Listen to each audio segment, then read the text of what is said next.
Պարոն Վարդանյան, քանի որ դուք արդեն երրորդ բարձրաստիճան պաշտոնյան եք, որ այդ տեսանյութը չի տեսել, գուցե այն ինչ համացանցում արդեն տարածվում է, պետք է փորձաքննության ուղարկել, գուցե AI-ով գեներացված տեսանյութ է եւ լրագրողներս չափազանց ենք ներկայացնում այդ ամենը եւ քաղաքացիներին պաշտպանելու հետ կապված Նիկոլ Փաշինյանը գրառում կատարեց մի սրբազանի եւ մի քերակնոջ մասին եւ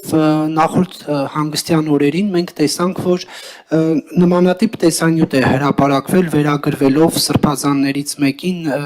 դուք չեք կարծում, որ այսպիսով հենց Նիկոլ Փաշինյանը թիրախավորեց այն քաղաքացուն, որը ոչ հոգևոր իշխանությունից է, խոսքս կնոջ մասին է, ոչ քաղաքական իշխանությունից է, բայց այս բախման հոգևոր եւ քաղաքական իշխանությունների այս տարաձայնության շրջանակներում նրա իրավունքները խախտվեցին։ Դուք ինչպես եք կարծում,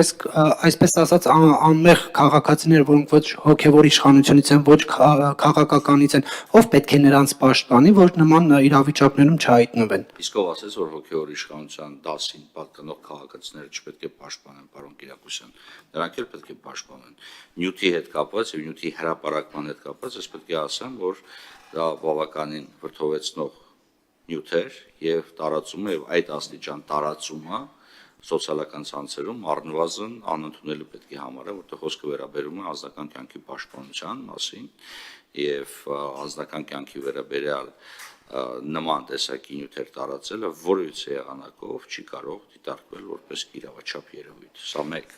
այստեղ երկրորդ կարծիք լինել չի կարող։ Թե ինչպես, թե ոնց, երբ այդ նյութը հայտնվեց եւ ինչ եղանակով այն սկսեց տարածվել, սա կրկին պետք է ասեմ իրավապահ համակարգի գործունեության մաս պետք է կազմի։ Ցավոք տարածվում է, ցավոք գնահատականներ են ընտրվում, ցավոք, այո, անձինք, ովքեր, որոնց ես տարբերակում չեմ դնում հոգևոր դասի ներկայացի եւ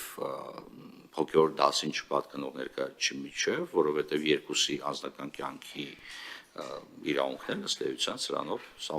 որոշակի խախտում է։ Ես ձեր հետ համաձայն ես ավարտեմ։ Ես ձեր հետ համաձայն չեմ, որ տարբերակում պետք է դրվի պետության համար բոլորը հավասար պաշտպանության ներքո պետք է գտնվեն։ Իհարկե կնոջ պարագայում պետք է ընդգծեմ, որ նաև հաշվի առնելով հասարակության մեջ կանանց թիրախավորման երևույթները շատ ավելի վտանգավոր կարադիտարկվի այս երևույթը եւ զարմանալի է, որ նաև կանայք էին տարածում այս նյութը։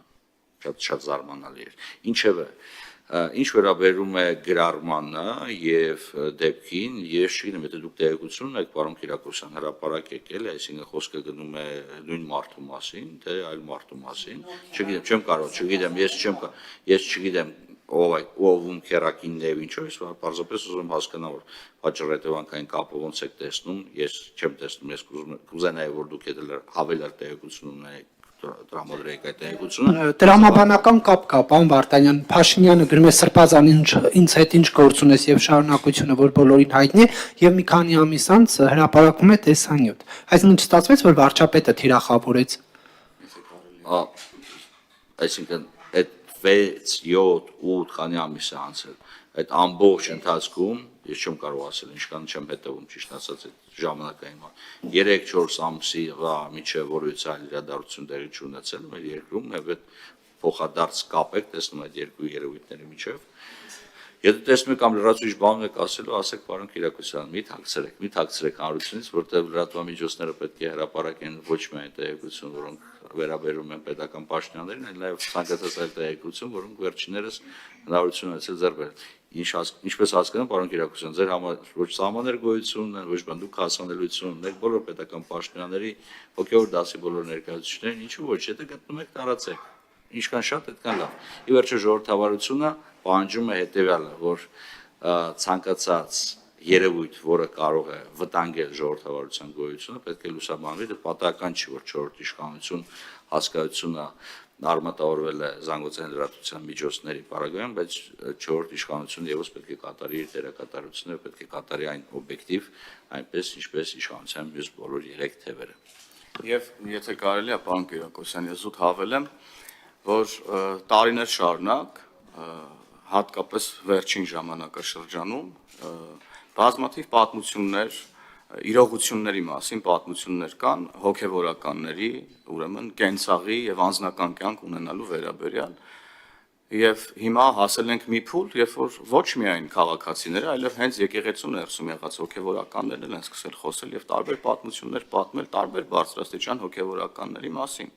Մենք օրինակ լսում էինք, որ հոգևորականներին ստիպում են գնալ ուրեմն հանրահավաքներ եւ ահա ինչ որ մի ձայնագրություն հայտնվեց, որը փաստում էր այդ դրա մասին, այսինքն գոյություն ունեցող երևույթների մասին չի բացառվում, որ առաջիկայում միգուցե էլի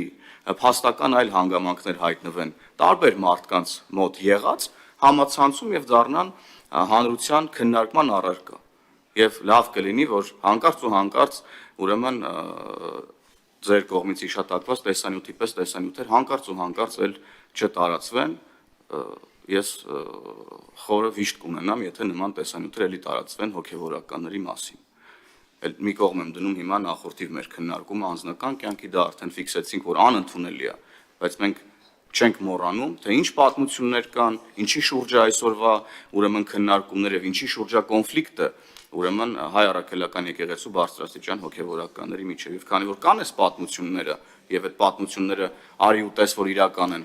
մենք չենք բացառում, որ կարող են էլի տարբեր տեղեկատվություններ հայտնվեն, չգիտենք որ աղբյուրներից եւ չգիտենք ում կողմից ինչ նպատակով հավաքագրված։